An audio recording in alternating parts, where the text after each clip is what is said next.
जय श्री राम। नाम जिनका राम है, अयोध्या जिनका धाम है। नाम जिनका राम है, अयोध्या जिनका धाम है, ऐसे रघुनंदन के चरणों में मेरा प्रणाम है, मेरा प्रणाम है। धर्मानुरागी धर्म बंधु, मैं श्री राम के बारे में कुछ कह सकूं, वो मेरे अंदर ताकत नहीं, वो मेरी जुबान में शक्ति नहीं। उनके गुणों का गुणगान करना उतनी मैं काबिलियत नहीं रखती हूँ, क्योंकि भगवान श्री राम के बारे में तो तुलसीदास जी ने, वाल्मीकि ने भरपूर कह दिया है, कुछ भी छोड़ा नहीं है। लेकिन फिर भी मुझे ऐसा लगता है कि हर भक्त की एक भावना होती है, क्योंकि राम किसी विशेष जाति के, संप्रदाय के, किसी पार्टी के, राम किसी विशेष एक के नहीं थे। राम जैसे महापुरुष प्राणी मात्र के होते हैं। वो संपूर्ण जन जनता को जगाने के लिए इस धराधाम पर अवतरित होते हैं। तो श्री राम हम सब के थे, और श्री राम की सद्गुणों का वर्णन करना हम सबकी एक इच्छा है। और वो इच्छा जब जब भी होती है, उस इच्छा को प्रकट कर देना चाहिए। मेरी भावना है कि देखिए, श्री राम के भीतर में कितने सद्गुण थे। आज उनका जन्मदिन, आज उनका अवतरण दिवस। उस दिवस पे हमको बहुत सारे सद्गुण उनसे लेने हैं। पहली बात, श्री राम ने किसी से भेदभाव करना नहीं सिखाया। श्री राम ने कहा कि प्राणी मात्र एक ही है। तभी तो शबरी के घर में, शबरी की झोपड़ी में वो शबरी के झूठे बेर खा लेते हैं। एक पल के लिए भी नहीं सोचते हैं कि मैं इतना बड़ा राजकुमार, अयोध्या का राजकुमार, मैं दशरथ पुत्र, और मैं एक शबरी, एक भीलनी जाति की नारी के मैं झूठे बेर खा लूं? नहीं, बल्कि श्री राम समझाते हैं उस लक्ष्मण को भी कि लक्ष्मण, तुम इस भावना का, इस भक्ति का अनादर मत करो। इस भक्ति को, इस भावना को, इन बेरों को अनदेखा मत करो। क्योंकि आप सभी जानते हैं कि लक्ष्मण जी उन बेरों को झूठा समझ के एक साइड में रख देते हैं, फेंक देते हैं। और श्री राम तब कहते हैं कि देखना, यही संजीवनी बूटी तुम्हारे जीवन की रक्षा करने वाली बनेगी। और आप सबको पता है कि जब श्री लक्ष्मण जी बेहोश हो जाते हैं, उस पल में, उस क्षण में, वही संजीवनी बूटी जो उन बेरों से उगी थी, हनुमान जी लेकर के आते हैं। तो श्री राम जी का पहला सद्गुण तो देखिए कि वो किसी के प्रति भी कोई भेदभाव नहीं रखते हैं। वो जैसे किसी अपने को अपना समझते हैं, वैसे सामने वाला कितनी भी दूर का हो, कितना भी अपरिचित हो, लेकिन सामने वाले को भी अपने के जैसा ही अपना समझते हैं, सभी को अपना समझते हैं। उन्होंने रिश्ते गजब के निभाए। उन्होंने सोचा कि मेरे परिवार में मेरी वजह से अशांति का माहौल नहीं होना चाहिए। उन्होंने कहा कि अगर मेरे पिता का वचन है तो प्राण जाए पर वचन न जाए। रघुकुल रीत सदा चली आई, प्राण जाए पर वचन न जाए। किस तरह से उन्होंने अपने पिता के वचनों का पालन किया, और किस तरह से देखिए कि अपने भाई भाई में कोई रोष ना हो, कोई द्वेष ना हो, और अपने आप निकल गए 14 वर्ष के वनवास के लिए। वनवासी हो गए, सन्यासी जैसा जीवन जिया। इतनी समता थी श्री राम में। ऐसी समता हमारे भीतर में आए। एक आदर्श है हमारे लिए श्री राम कि माता पिता के लिए अपने आप को पूरी तरह से कुर्बान कर देने वाले वो श्री राम। जरा श्री राम भक्तों, अपने आप को देखना, अपने आप को पहचानना और सोचना कि मैं कहाँ तक श्री राम का सच्चा भक्त हूं। क्या अपने पिता के कहे अनुसार मैं चलता हूं? जब जब भी कहीं पर कोई लाज का अवसर आता है, इज्जत बचाने का, तो कब कब मैं अपने प्राणों की रक्षा करके भाग गया पीठ दिखा करके, या फिर मैंने किसी की रक्षा के लिए धनुष उठा लिया है। अगर कहते हैं मत जुल्म करो, मत जुल्म सहो, जुल्म को सहना भी पाप है, और श्री राम ने कभी जुल्म सहा नहीं।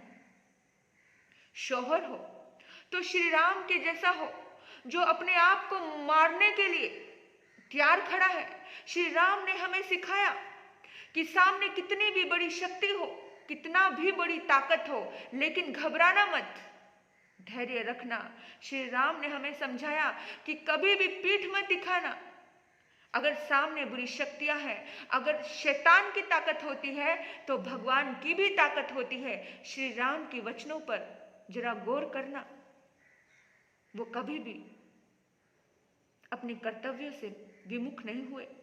हमें भी अपने कर्तव्यों का पालन करना चाहिए। और श्री राम ने हमें सिखाया कि जब कोई हमारा बुरा करे, कैकेयी जैसी माँ के लिए भी उन्होंने कैकेयी को धन्यवाद दिया कि माँ, अगर तुम मेरी जिंदगी में नहीं आती तो कौन जान पाता कि मेरा लक्ष्मण भाई मुझसे इतना प्यार करता है। कब मैं जान पाता कि मेरा कोई ऐसा अंतेवासी भक्त भी है, हनुमान जैसा, जो मेरे लिए अपना सब कुछ निछावर करने के लिए तैयार है। मैं कहाँ जान पाता।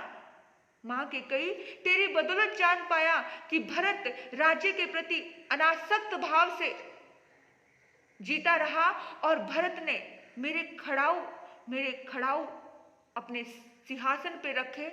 कौन जान पाता कि मेरा भाई लक्ष्मण इतना त्यागी है कि उससे सिर्फ और सिर्फ अपनी मर्यादाएं और अपना धर्म इतने बखूबी निभाना जानता है। कौन जान पाता कि सीता इतनी महान सती, इतनी महान देवी है कि रावण जैसे के घर में रहकर के भी, उन महलों में रहकर भी अपने आप को पवित्र बचा पाई। सीता में से अपूर्व शक्ति है, कौन जान पाता। बहुत सारी चीजें आपके वचन की वजह से मैं जान पाया हूं। आपकी कृपा तो अनमोल है मेरे ऊपर। मेरी शक्ति को मैं कैसे पहचान पाता। ये सब चीजें, ये जो भी कुछ मुझे मिला है, सब कुछ आपकी बदौलत है। श्री राम ने कहा, श्री राम ने बताया कि देखिए मेरे बंधुओं, कि जिंदगी में कैसा भी समय आ जाए, कैसा भी वक्त आ जाए, बुरा भी अगर हमारी जिंदगी में आता है कोई वक्त, तो वो बुरा वक्त भी हमें समझाने के लिए आता है कि देखिए कर्म बहुत बड़ी चीज होती है। श्री राम कहते हैं, ज्यादा भाग्य पर भरोसा मत रखना, पुरुषार्थ करना, धनुष उठाने की भी ताकत रखना, हिम्मत रखना। श्री राम जी ने कहा कि जिस पल में मेरा राज तिलक होने वाला था, जिस पल में मुझे राज गद्दी मिलने वाली थी, मेरे बंधुओं, उसी पल में, उसी क्षण में वनवास मिलता है। ये कर्मों की लीला बड़ी विचित्र है। कभी भी अपने आप पर घमंड मत करना। अरे सोने की लंका भी राख हो जाती है। श्री राम हमें बताते हैं कि घमंड मत करना। जो फूल खिला है वो मुरझा जाता है, जो बना है वो मिट जाता है। जिसके पास कुछ भी नहीं, उसके पास दोबारा सब कुछ, पूरा राजमहल आ जाता है, और जिसके पास सोने की लंका थी वो भी जल जाती है।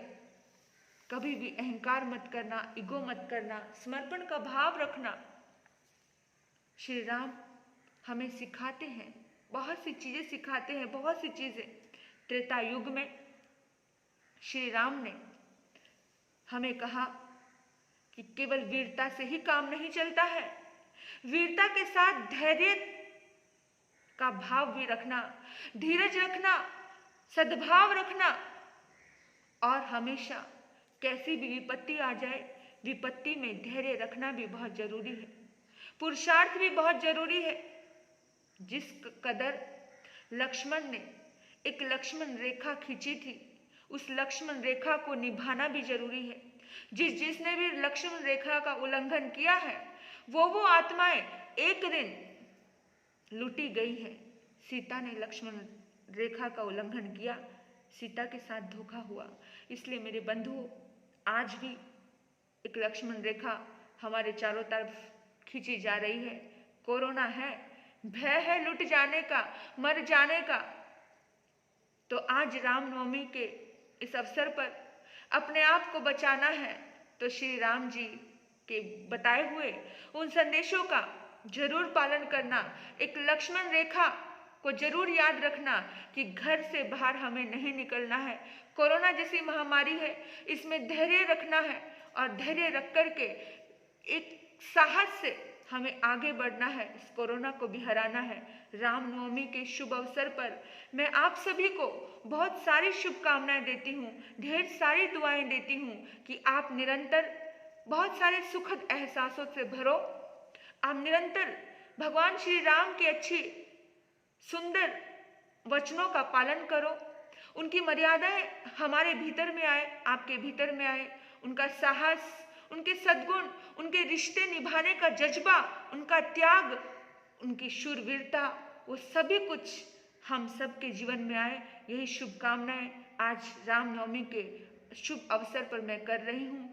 आप सभी को रामनवमी का बहुत बहुत ढेर सारी शुभकामनाएं। आप सदैव निरंतर आगे बढ़ते रहो, सुखी रहो और श्री राम के जीवन को अपने जीवन बनाने का प्रयास करना। श्री राम ने जैसा जीवन जिया वैसा जीवन जीने का प्रयास करना। श्री राम के पद चिन्हों पर चलने का प्रयास करना। बस यही सद्भावना है कि कोरोना जैसी ये महामारी आप सभी को कुछ भी कष्ट ना पहुंचाए और बहुत जल्दी इसका अंत हो जाए। इन्हीं शुभ भाव से जय श्री राम। ओम शांति, ओम शांति।